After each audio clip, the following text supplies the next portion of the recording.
Selamat siang, pemirsa. Barusan selesai mengerjakan pasien dari Mojokerto. Dia tahu Ana katanya dari Facebook. Bilangnya begini, sebenarnya aku udah tahu Mbak Ana sejak lama, gitu. Nah, kenapa baru datang sekarang? Karena kerusakan saat dibiarkan semakin berlarut-larut tidak akan membaik. Lebih parah, iya. Buktinya yang sudah pada kesini, pas udah dikerjakan, kenapa nggak dari dulu ya Mbak? Coba kalau dari dulu, nggak makin parah. Gitu.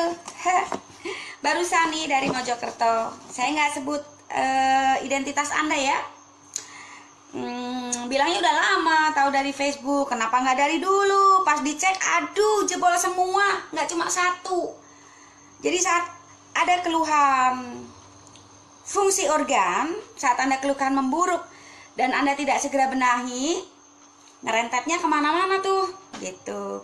Dari cepat keluar bisa jadi ambeien, bisa berisiko prostat, bisa kerja testis lambat, seolah-olah diajarin ya udah istrinya diajarin begini ya, biar pulih, biar nggak butuh anak lagi. Datang lagi, pas ditanya kok datang lagi, istrinya suruh gini nih, udah diajarin. Nggak enak Mbak dipegang istri, enakan Mbak Ana. Remnya dikerjain, enak nggak Mas? Enak. Kok nggak keluar-keluar ya? Ya kan dibenahi.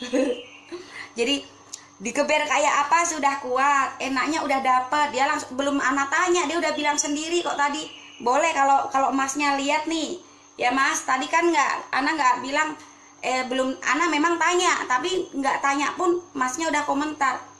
Iya Mbak, enaknya udah dapet nih, dipegang udah geli-geli enak. Harusnya burungnya masih bisa besar. Jadi kalau ikutin saran Ana, pasti dapat hasil lebih gitu.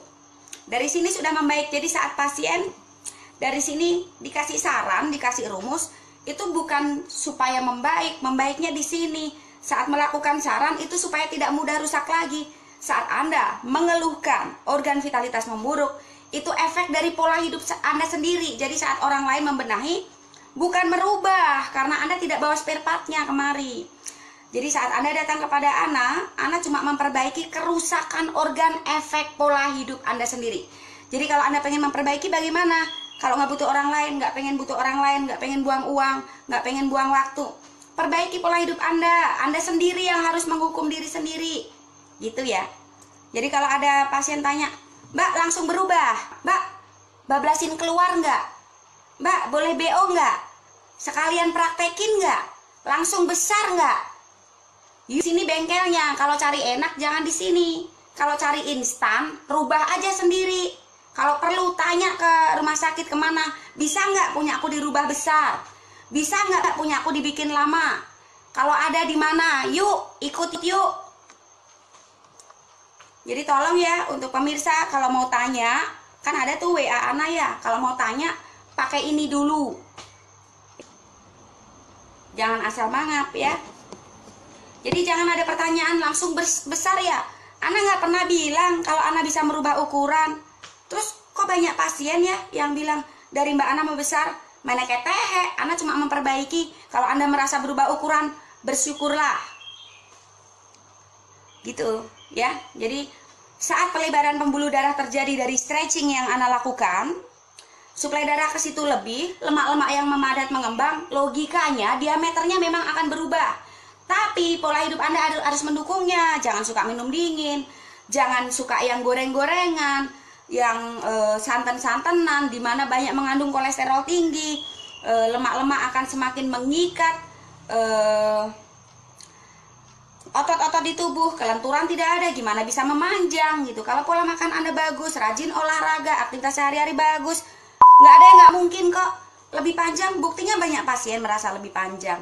Lebih besar, buktinya banyak pasien merasa lebih besar.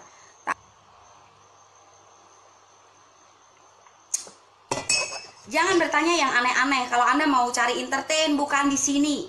Jangan diobral. Sudah punya pasangan ya sudah, setialah dengan pasangan Anda. Waktu istri berhalangan, nggak bisa kasih, Anda punya rezeki, jangan dipakai untuk beli begituan. Anda bisa matikan mesinnya supaya burungnya tidur, biar nggak gelisah. Jadi kalau Anda pengen awet burungnya, jangan biarkan bekerja berlebihan. Bekerja berlebihan bukan hanya saat beraktivitas seks, bukan hanya saat beraktivitas seks, bahkan saat membiarkannya dia berdiri, syaraf Anda bekerja. Ibaratnya senter nyala terus tuh, matikan. Ini yang Anda nggak tahu. Kalau Anda pandai untuk kontrol kerja organ vitalitas, insya Allah awet. Ketegangan menurun ya. Untuk ketegangan menurun begini caranya. 1. Rajinlah jogging. Itu kunci utama untuk penahan sperma dan syaraf Anda. Kalau Anda rajin jogging, apalagi joggingnya langkahnya agak lebar tapi kecepatan rendah ya, penahan sperma tidak akan semakin berkarat daripada Anda tidak melakukannya. Ya, joggingnya itu untuk membantu penahan sperma supaya selalu bergetar, sehingga saat Anda menggerakkan tidak terlalu berat. Kemudian lelehan lemak bodi tengah yang turun lewat pembakaran pergerakan kaki Anda itu juga semakin memperingan tarikan otot penahan sperma. Jogging ini juga sangat membantu pelebaran pembuluh darah di area tengah supaya gangguan ereksi tidak datang lebih cepat. Nah, kemudian upaya Anda untuk mempertahankan ketegangannya, selesai jogging, Anda boleh pijat lembut dari pangkal ke ujung. Tidak boleh tangan naik turun, itu yang bikin ketegangannya menurun, ereksinya tidak bagus lagi, dan sensitivitas dia hilang. Jadi kapan boleh dipijat? Dari pangkal sampai ke ujung ya. Lakukan pijatan ini selesai Anda berolahraga, mau mandi, setelah mandi, atau mau tidur. Saat Anda merasa gangguan sensitivitasnya sudah sangat parah, bangun tidur kok nggak bangun, mau dipakai kok loyo, Anda boleh pijat juga saat bangun tidur, bikin dia sampai bangun. Kalau kondisi Anda bagus saat datang tidak begitu parah, sekali pengerjaan Anda akan merasa kok jadi otomatis, nggak ngerem kok ngerem sendiri. Iya dong, Tuhan menciptakan otot ini sebenarnya tidak hanya dalam kondisi elastis, tapi juga otomatis. Tapi saat pola hidup Anda merusaknya, jangankan otomatis, elastisitasnya aja Anda hilangkan. Untuk menghindari prostat, jadi ada juga pria yang beralasan untuk menghindari prostat, sebaiknya memang onani nih, karena diperbolehkan. Anak tetap menentangnya gitu ya. Orientasi onani kan begini ya. Ini yang bikin kendor, keriput, sensitivitasnya hilang, penahan sperma Anda jebol, kualitas sperma memburuk. Jadi bagaimana supaya tidak kena prostat? Jangan ada pengendapan lemak yang di luar batas, kurang berolahraga, banyak duduk, menahan berdirinya penis terlalu lama, itu yang berisiko di ambeien dan prostat. Kalau pengen nggak ambeien, kalau pengen nggak kena prostat, jangan ada penebalan lemak di area tengah, karena itu juga akan menimbulkan bukan hanya penyempitan atau hilangnya elastisitas pembuluh darah, tapi juga saluran-saluran. Kalau asupan Anda kurang bagus, ada endapan nanti di saluran-saluran itu. Nah, kena prostat deh. Jadi, sebenarnya menghindari risiko prostat bukan dengan dionani, tapi dengan alasan supaya tidak kena prostat, keluarin nih. Saat itu Anda lakukan 1. Ejakulasi dini, 2. Gangguan ereksi, 3. Sensitivitasnya akan sangat cepat menurun, 4. Encer dah. Kalau yang sudah pernah datang pasti paham maksud Ana. Kalau laki-laki cerdas pasti bisa mencerna kalimat Ana. Kalau Anda tidak paham silahkan datang ke sini. Kalau Anda tidak paham silahkan datang ke sini. Akan saya bikin Anda sepaham-pahamnya meskipun Anda belum tanyakan.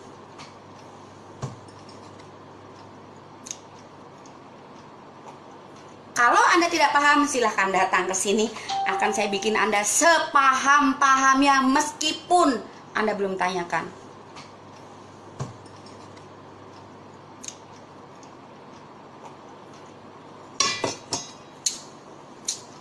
Ana tahu dari mana sih? Ini bisa lihat nggak? Dia nih yang ngasih tahu nih. Sebarkan ilmu bermanfaat, Ana. Mumpung kamu masih punya nyawa. Oke, bos. Jangan membodohi pasien, Ana. Iya, siap. Kalau nggak bisa dikerjakan, nggak akan diterima. Buang-buang duit, buang-buang waktu. Biarin aja rusak-rusak sekalian. Salah sendiri selama ini nggak mau ngerawat. Aktif, agresif, kerja, ngomong, mikir cepet. Harus banyak gerak. Jaga asupan. Organ di tubuh tidak membutuhkan makanan enak, tapi nutrisi yang cukup untuk memompa mereka bekerja dengan baik. Air putih hangat yang banyak, sayur yang mengandung banyak hijau daunnya, buah yang mengandung banyak airnya. Tetap hindari kolesterol tinggi, kadar gula tinggi, asam urat tinggi. Banyak gerak dari ujung kepala sampai ujung kaki, supaya tidak terjadi penyempitan pembuluh darah, supaya darah yang menghantarkan nutrisi untuk organ di tubuh lancar jaya, guys.